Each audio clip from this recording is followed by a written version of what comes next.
Sup peeps? What's happening? Space Bandit is back. That soon, eh?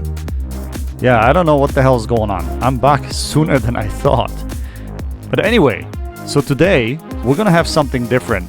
I'm gonna have actually two videos that I'm gonna post separately on map Westfield, because we're gonna be spawned in the same location, and I'll show you two different ways that I play this map if I'm in a mobile medium tank or a light tank for that purpose. So we are on the northeast spawn, and in both games we're going to be on a northeast spawn, although the second game is going to be in a different video because this video is going to be so long. I don't think I can squeeze in two games, so I think I'm going to post it separately, guys. But this game, oh boy, this is going to be such a dirty heartbreak. It's not even funny. It's not going to be funny at all of what happens here. And I might be whining a little bit here in this video. Hopefully not too much. But I'm going to try to stay away from being too ranty. To be honest, looking back at it, this is mostly my fault. Nobody else, is just mine of how I play this here. But anyway, we'll get into it a little bit later. In the meantime, we go to our common spot. And especially if you have a tank with good crew, I urge you to bring your tank here. Especially if you have good view range, good camo. You can get yourself in this position here, in a central position, get into the bush, and either spot the opposition. You can do some passive scouting here, or you can actually get super amounts of damage depending on how many of the opposition tanks are actually going to come here. One thing that happens quite often though, the opposition will counter you here with a light tank or a medium tank, so be wary of that. If that happens, run away and find a different position. You can always fall back to zero line and try to snipe here, or you can go up north and try to help spot the north side of the map. Anyway, let's focus on this game here. Now take a look at what happens here. This is crazy. I haven't spotted this object 705A earlier. We literally got each other spotted around the same distance, even though I have a tank with superb camo and superb view range to the object 705A.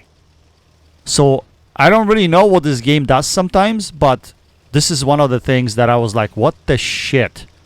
Seriously, please game. I mean, there's foliage, you know, there are trees in the way and all that stuff. But that goes both ways, for myself and for him. And how do I spot him at the same time, almost at the same time that he spots me? It's beyond my level of expertise. I just don't know what the fuck is going on with this game sometimes, but anyway, and also the fact that he was shooting HE and he penetrates me with that HE round. He takes over 900 HP away from me. That was crazy too by itself. But anyway, so it looks like the opposition has rushed the southeast side of the map, and we all of a sudden lost control. I was trying to go and fight out of the zero line together with my TDs, but looks like that ain't gonna happen. Looks like we're just getting run over. So the next step, especially if you're fighting on this side of the map, is pay attention to what I do here. This position here, where I'm at right now, position B7, is absolutely fantastic for defending the base. Why? Because that rock on the left hand side gives you protection if you need it from artillery or other tanks. Plus, you'll have shots across the map right here every time. If you get spotted, like I did over here, you just drop behind the ridge line and go behind that rock. In a moment, I think Artie's going to start aiming at me right there, so we're just going to go boom on the bottom of where this rock is. And this is where Artie cannot get me unless it's like Conqueror GC or something like that. Anyway, this object that put a big hit into me, we're going to try to punish him right now. And we do. Unfortunately, we failed to track him, but it is what it is. We still draw a lot of damage from that. But yeah, take a look at what I do from this position. And I've done this before.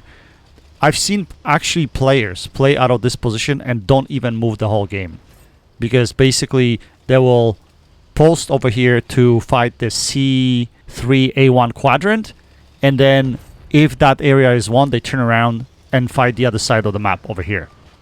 Anyway, so yeah, that position is absolutely fantastic. Pay attention to this. So we're going to stay here for a bit. We're not going to move. Looks like we won the north side. and our team is winning there, but someone has to pay attention to this side of the map. And all of a sudden, the Reds are going to keep spilling here into the middle of the map. So we're going to have shots. We put a shell into this Kampfpanzer, and then he gets taken out. Again, we're going to drop behind a rock over here. We're not going to reload yet. We're going to wait. With Batchat, you want to keep the reload. You don't want to reload often because that reload is significantly longer. That guy, he was actually looking at me, so I was a little bit concerned there. We see this object, 268.5. We're going to put some shells into him, and here is where I made a mistake. Major mistake. So, I was afraid of the blind fire. I thought he was actually going to blind shoot me. That's why I pulled back. Which, in reality, I should have probably used my last shell and fired that shot, taking him out of the game. That would have been the right play. So, that was a mistake here on my part. And that's going to bite me later on. Because I would have probably gotten more damage. I'm going to be left with one shell in the chamber later on because of this situation here. Anyway, so now you could see like we basically lost the north side or the northwest.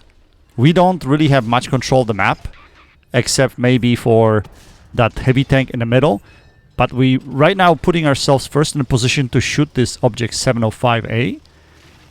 And now we're gonna gain some ground in order to get control of the map. So that's what we're trying to do over here. So I want to try to spot these guys, those TDs, or whoever else is here in area E0. At the same time, I'm looking for shots into this object 705. Here I get spotted. So we're gonna have to drop a little bit here. We spot this object 268. But I'm worried about getting shot from the other side. So here we see this TD, tier 8 TD. We missed the first shell. He's gonna get obliterated right there. So now we're left with one shell, and this is what I'm talking about. So I fired that one shell. I take out the object 268, but then I didn't realize that I have only one shell left, and I'm reloading only one shell at the moment. I didn't even realize that. I don't know what I was thinking. I was looking at the map. I was looking at distribution of the team. I was trying to see whether I get spotted here if I poke. And I did, but I wasn't looking at my loadout. I don't know. It's just the way it is sometimes. So we have a chance to shoot this Wheezy here. And unfortunately, I have only one shell to show for. Otherwise, I would have probably taken him out of the game by myself. Would have had probably over 6.5k damage right now. Almost 7k. But instead, we're going on a reload. Okay, another puzzling thing over here. I'm gonna keep getting outspotted here. See? I get spotted at the same time as the Panther does. And this is gonna be an interesting thing. Maybe it was a mistake on my part because I shouldn't have been pushing through this area. I could have taken a detour. I could have run away from this side, went to the other side of the map and used Batchat's camo to my advantage. But I failed to do this. Instead, I was actually thinking, you know what? It's just a tier 8. Panther. I have heat loaded, so I can simply just drive by him and take him out of the game. And that's exactly what I did. But I don't understand how I get spotted and he does not. It could have been because he was stationary and I was moving. But this is a dangerous play, and as you can see, Artie's looking at me as well, which means I have to keep moving because if I stop, I'm gonna get obliterated, and this is where everything goes to shit. I don't know what happened here, but I gotta tell you one thing. That was a beautiful, beautiful shot by the Object 705 with an HE round. And just because he fired HE round, he damaged all of my modules.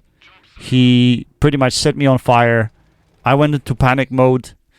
I didn't know what to do in this situation. I repaired my modules, but my gunner was dead at the same time. So I missed the shot on the Panther.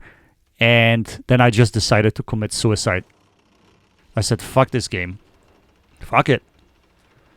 I just couldn't believe that shit happened. All of my modules dying and my gunner dying. Getting set on fire. It was just ridiculous. But anyway, maybe if I turned down and went towards the valley, ran away through there somehow, managed to run away somehow on whatever HP I had left, maybe there was still chance to do something there.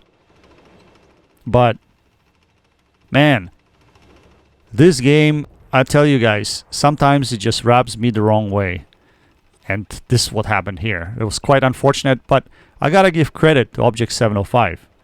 That was absolutely incredible shot. Even though I kind of drove in a straight line, I could have played it different. I could have wiggled a little bit, maybe don't go in a straight line, maybe made it easy for him to shoot me. But still, it was a good shot. And the fact that he was shooting HE basically demolished me, right? Destroyed all my modules, set me on fire. You know, my crew or commander died and so on and so forth. So, yeah, in a way, it was my own doing. Because what I could have done is I could have actually went away from the edge of that cliff so he can't see me. And I could still fire at the Panther being further away. Also, I didn't have to make that play. I could have gone completely the other way, played a view range game, and maybe that would have probably been a better option at a time. But look, decisions you make in a game, you live with them. That's what it is. And I was thinking later, you know, that was probably a bad decision. But in reality, when you think at the moment, it's like you're against tier 8. If you can clip him out, RD would have to hit you on a move. And, you know, you were basically hoping that Object 705 doesn't have a shot at you or cannot hit you from that distance, because that's a difficult shot, to be honest. So I didn't think that was possible. So in my mind, I did everything correct at the time. Then later on, when I started looking at this game, I was like, damn, I should have played it more cautious. If I played it more cautious, maybe I would have done better. I would have had fantastic result, to be honest. It would have finished probably around 9k game or something like that, because there was still many tanks left in the game. So it was possible that I could have easily carried this if I didn't fuck up. So that's the way it is. And that's the way it goes. But anyway, I could blame the game. I could blame the other players, or say other players were good or bad or whatever. At the end of the day, the decision I made wasn't the correct one. And I should live with what happened, right? It is what it is. Anyway, so I'm not going to skip to the end of the game, because this is quite interesting and what happens here too. So looks like this Terran, and he's got only 57 HP left. But you know what? He's a Terran. You should be able to carry this, right? Just like I should be able to carry this in my Batchat 25 ton. So RD does us a favor and takes out the Object 75A. And the Terran spots the Sturm Tiger, so you should be able to take him out right here. And yeah, and the game is tied, right? So you're thinking, well, should be easy peasy. Panther 2 and the artillery. That's it. That's all that's left on the opposing team. Our GW Tiger is still alive as well, our artillery, so he should be helpful as well.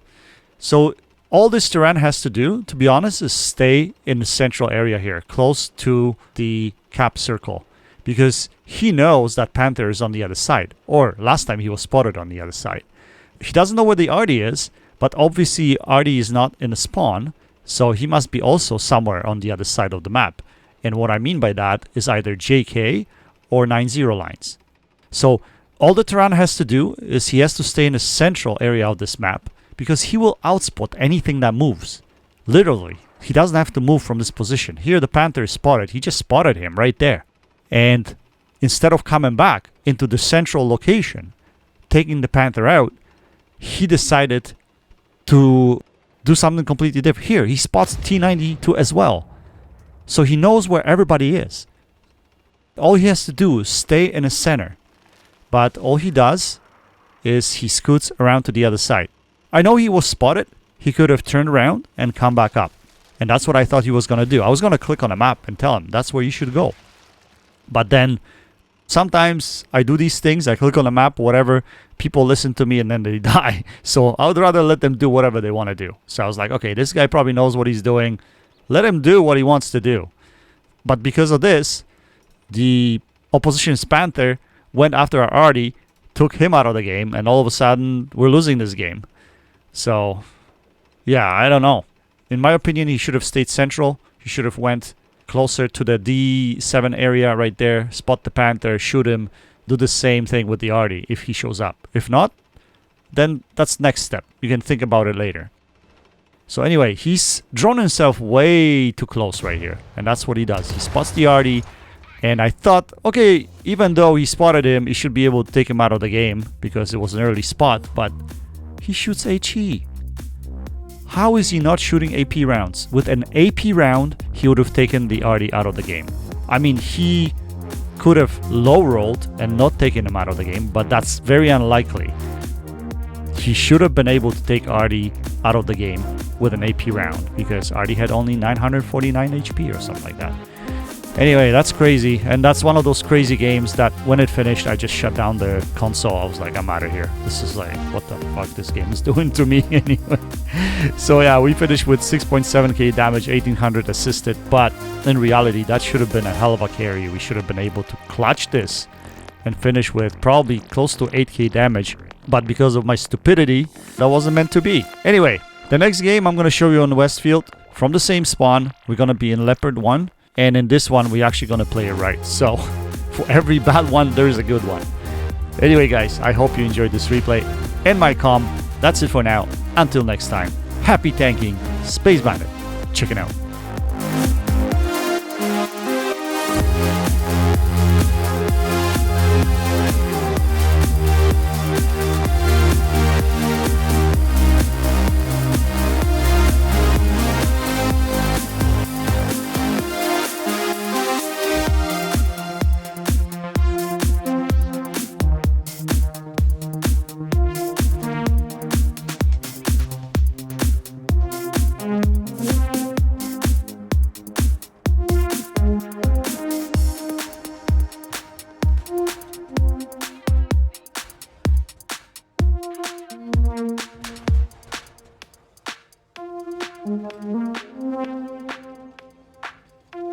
Thank you.